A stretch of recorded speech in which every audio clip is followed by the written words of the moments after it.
আর মূলত সেই সিগারেট, সেই মেয়ের দেওয়া সিগারেটটা হাতে রেখে মূলত আজও পর্যন্ত এই সিগারেটকে সে ভুলতে পারে নাই।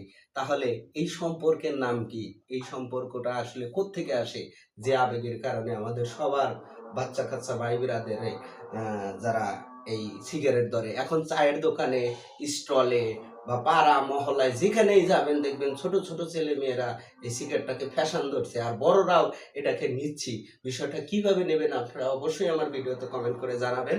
তো সুজন ভাই, তো সিগারেট তো যে ভারে সিগারেট খাইতাছেন, এই ১০ বছরের মূলত ১ প্যাকেট সিগারেটের দাম, এই যে ১ প্যাকেট এই ডার্বি সিগারেটের দাম মূলত ৭০ টাকা করে।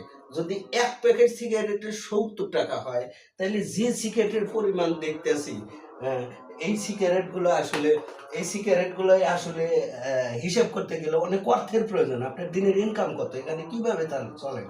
এই ইনকামগুলো কত? যদি দর্শকের সাথে একটু বলতেন। আসলে এখানে আমি অটো চালাই। আচ্ছা, অটো রিক্সা চালান। জি। হ্যাঁ, দর্শক অটো রিক্সা চালায়। হ্যাঁ, দিনে ইনকাম কত? ৫ থেকে ৭০০ টাকা। ৫ থেকে ৭০০ টাকা। তার অটো গ্যারেজ ভাড়া আছে, রুম আছে, রুমের ভাড়া আছে, তারপরে তার খাওয়া-দাওয়া আছে, পোশাক-আশাক আছে। এমনি যে একটু নরমাল চলে সেটা তো বোঝাই যাইতাছে। তো ভিউয়ার্স, পরবর্তীতে আবারও থাকবেন, আবারও নিয়ে আসবো পরবর্তী ভিডিও নিয়ে। সুজন ভাইয়ের এই সিগারেটের দাম হিসাব করার পরে আপনাদের জানানো